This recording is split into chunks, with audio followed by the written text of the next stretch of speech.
Hi comic book fans, and welcome to another SundayComics.com video. Today I'm just going to share with you a nice little haul of comics that I picked up on eBay. Yes, on eBay, not at auction, on eBay. And this just goes to show you can get some cracking bargains on eBay. It takes some patience sometimes. and yeah, but these all came from a single seller. These were on auction. They were on for a stonkingly long period of time, about 2 weeks I think, and I spotted them after they'd just gone up, but I put them on my watch list, and they came up for auction over the weekend. I stalked them because they still remained at very low prices, and I sniped virtually all of them. So first off, these are really nice. So this little lot here of 3 comics, including postage, it cost me £13.50. Well, they are worth a lot more than that. This first one is, these are all from about 1965. They are from a series that I collect. It is World's Finest. Here we have World's Finest number 149, and look at the condition on this. It's exceptionally good. A clean and a press, I think that could be fine, maybe fine plus, and for less than a fiver, that is a real deal. Next up we have the next one in the series, World's Finest 150. This one is actually in the best condition of the 3. This is definitely, even without a clean and a press, I think this is a 6.0, maybe a 6.5. Great cover with Batman, with Superman throwing darts at a number of balloons, and the balloon that he hits, the person is going to die, and of course it's going to be Batman. Fantastic one. I think I've already got this, but nowhere near as good condition as this one. Right, and thirdly, the next one in the series, this is the least good condition. I would say this is probably a 4.0, a VG, but still, you know, for less than £5, that is a great little pickup. So there you go, you can get bargains on eBay. Right, same seller. I don't collect cowboy comics, however, I just couldn't resist this. It was sitting at £3 coming up to the last minute, and I bought it for £4.50. It is Roy Rogers and Trigger, number 1.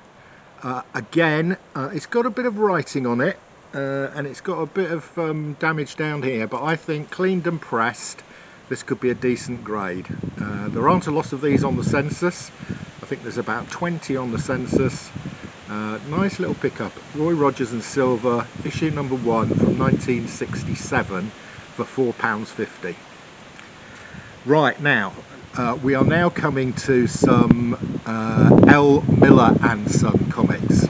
So those of you who watch my channel will know that I do like to collect L. Miller and Son comics, specifically the Fawcett reprints that L. Miller and Son did. And here we go, I've got some crackers here. This one is, I think, probably one of my earliest. It's not my earliest, I do have a couple of earlier ones than this, but this is in fantastic condition. It is Captain Marvel Jr. It is number 18 from the L. Miller and Son reprints, in really good condition, and this dates from 1949. So here we have an L. Miller and Son comic from 1949, again including postage, cost me less than £5. These in fact came in a little lot of 3. This next one is Captain Marvel Jr. number 68. A really nice cover here. Captain Marvel Jr. Slave of the Genie. Now these are reprints of the Fawcett comics that L. Miller and Son did in London during the between about 1949 and 1960. This one is an early one. This is probably about 1951, something like that. Again, in fantastic shape. I've got a number of these, but I haven't got this one. And again, Captain Marvel Jr. number 80. Again, it's an L. Miller and Son reprint of the Fawcett comic from the early 1950s, probably 51/52 this one. But look at the condition on these, really nice, and these cost me less than £5 each. Rare comics. Right, so when Fawcett lost its lawsuit against DC, who sued them because they said Captain Marvel was too similar to Superman, Fawcett stopped producing Captain Marvel, and therefore L. Miller and Son had to stop doing him as well, and they created almost overnight, with a guy called Mike Anglo, a character called Marvel Man to replace Captain Marvel. So these were weekly publications, and I've got a few here. I do pick these up. But for me, they're not as valuable as the original Captain Marvel ones. A, because the Captain Marvel ones are earlier, and B, because they're not as of much interest to the American market. But they're still nice. So here we have a young Marvel Man, number 331. Remember, these were produced weekly, so 331 is probably year 5 or 6 of this, so we're probably started in 56, we're probably about 1960 or something here. Right, we also have Amazing New Adventures of Marvel Man number 308, and this is in really nice condition. And again, I think I picked these ones up for about £3 a comic. And also number 329, it's not as in good condition, it's got a bit of tearing down here on the bottom corner, but for £3, a comic from 1960 or so.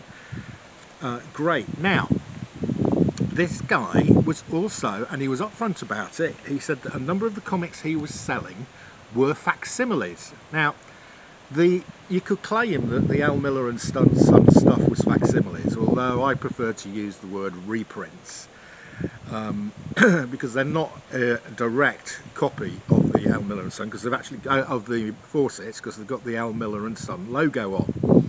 And this guy was saying these are L. Miller and Son facsimiles. Now, I have never seen an L. Miller and Son facsimile. I have seen facsimiles of the US Captain Marvel comics and Whiz comics by a guy who produced fairly decent facsimiles in the early 70s.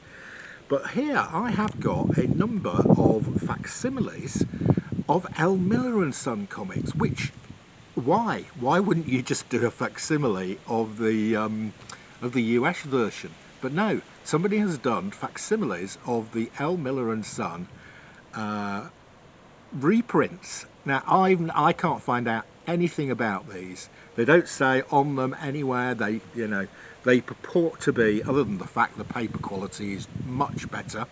I can only assume that they wanted to reproduce the Al Miller and Son ones because they're in black and white and not colour, and therefore were cheaper to do. I don't know. Somebody out there, if you know anything about these L. Miller and Son facsimiles, please can you get in touch, because I can find nothing on the internet, and I can usually find stuff when I search for it. I can find nothing about these. Let me show you one of these. They are really quite high grade, quite high quality facsimiles. The quality of the paper, so here we go. This is a facsimile of Master Comics number 54, the L. Miller and Son reprint. And in fact, you've got the L. Miller and Son indicia at the back, saying it was made in France, which he did publish in France. He did get his comics printed in France for a period of time. A really nice, clean-looking cover, and then the pages inside are absolute pristine white. So the quality of the reproduction here is excellent, and the paper quality is much better. There we have Naoka, the Jungle Girl. The quality of the paper, it does have a slight old comic book smell to it. So I do not think these are new facsimiles. I suspect these are done at a similar time as the facsimiles in the US. Maybe by the US guy, but it seems peculiar. But I think these are 1970 1970s Facsimiles, but they're really high grade, and I paid £2 each for these. I've never seen these before. They're really nice. I mean, £2 each.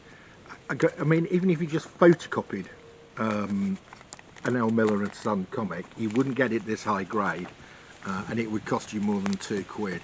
So there we go. Master Comics number 54, Master Comics number 60, Master Comics number 56, and Master Comics number 59. All facsimiles of the L. Miller and Son reprints. Now then, we've got, on the same theme, this is another facsimile of an L. Miller and Son reprint of a Captain Marvel. Here we go. Again, same thing, facsimile of L. Miller and Son Whiz comics. This is in fantastic condition, and I think from them, I'm guessing from the early to mid 1970s, same sort of time as the guy was doing these in the States. You know, these are in magazine size boards because these were big comics. They've even reproduced the size of these. Now, I actually have the L. Miller original of this. So this is very nice. I've got a pair of these. I've got the L. Miller original, which I have to say my cover is better than this reproduction, facsimile. But yeah, another of the reprints. And then finally we've got a reprint, another Marvel family reprint. Here we go. I haven't got the original of that. So, a really interesting little collection of comics here. I spent no more than, the most I spent on one of these comics was about £5, and some of them I spent £2 on. I think that's a cracking little pick-up. I put them all in bags and boards, by the way. These did not come in nice modern bags and boards. They came with old-fashioned sort of packaging and protection, but they look a lot better in the modern bags and boards. And again, hey guys, any of you out there know anything about these L. Miller and Son reprints, then please get in touch. That's your lot. See ya again soon.